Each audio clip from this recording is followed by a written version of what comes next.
नमस्कार, fact checker live मध्ये आपलं सगळ्यांचं स्वागत आहे. आजच्या ठळक बातम्या.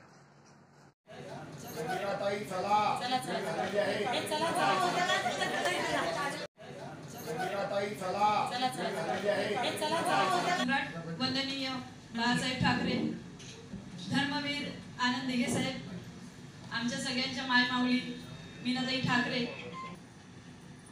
आताच खानोलकर साहेबांनी माझ्या वतीने जी आश्वासन आपल्याला दिली त्या व्यतिरिक्त या वसईमध्ये 29 गावं जी वगळायची आहेत महानगरपालिकेमधून ती वगळण्यासाठी प्रयत्न करणार.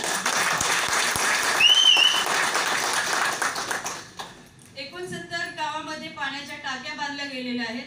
त्या पाण्याच्या टाक्यामध्ये घरांना पाणी देण्याचा प्रयत्न करणार आम्ही. विरार वसईला संघाई बनवण्याचा जो संघाई तर बनवू शकले नाही, परंतु विरार वसईला पाण्यात डुबवण्याचं काम ज्यांनी केलं त्यांना आपण संपवून ह्या विरार वसईमध्ये खाड्यांमध्ये भराव करून ज्या इमारती बांधल्या गेल्या त्याच्यामुळे आपल्या किनारपट्टीचा जो भाग आहे अर्नाळ्यापासून ते झाईपर्यंतचा पावसाळ्यामध्ये ह्या किनारपट्टीच्या भागामध्ये घरोघरी पाणी साचतं आणि ते पाणी न जाण्यासाठी आपण वॉटर लॉकिंग सिस्टम आणण्याचा प्रयत्न करणार आहोत. हे विरार वसई पाण्याखाली कसं जाणार नाही ह्याची आपण दक्षता घेणार आहोत. असे अनेक उपक्रम आहेत, जसं की या विरार वसईमध्ये येऊन माननीय माजी मुख्यमंत्री आपले सगळ्यांचे लाडके नेते उद्धवजी बाळासाहेब ठाकरेंनी एका हॉस्पिटलचं उद्घाटन केलं होतं. परंतु त्या हॉस्पिटलचं उद्घाटन झाल्यानंतर काही लोकांनी त्यांना विरोध करून ते अद्यापही बांधलं गेलेलं नाहीये. ते पुन्हा आपण काम चालू करणार आहोत. इथे या विरार वसईमध्ये एक नागरी, डोंगरी आणि नागरी असा जिल्हा आहे, परंतु तिथे एकही मेडिकल कॉलेज नाहीये.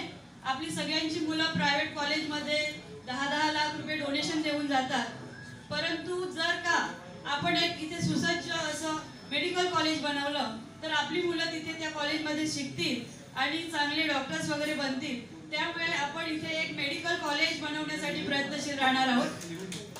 खानोलकर साहेबांनी बऱ्याच काही माझ्या वतीने तुम्हाला आश्वासनं दिली, ती मी पूर्ण पाळण्याचा प्रयत्न करीन आणि त्याच्यासाठी मला तुमच्या सगळ्यांची साथ लाभावी अशी मी इथे विनंती करते. खासदारकीची उमेदवार मी जरी असली तरी आपण सगळेच खासदारकीचे उमेदवार आहात असं समजून आपल्याला एक विनंती आहे, म्हणजे सूचना आली आहे राष्ट्रवादी काँग्रेसकडनं की आपली जो प्रचार चाललाय तो आपण करतो, तर त्याच्यामुळे पुढचा प्रचार जो असेल त्यांचं म्हणणं आहे की सगळेजण आपण एकत्र राहून करूया. त्या ह्या सूचनांचं आपण सगळेजण पालन करूया. जास्त बोलणार नाही कारण पुढे पण दौरा आहे, त्याच्यामुळे इथेच तुमची रजा घेते आणि आपली सगळ्यांचीच मला साथ लाभेल आणि दिल्लीच्या तख्तावरती आपण मला बसवाल ही अपेक्षा ठेवते.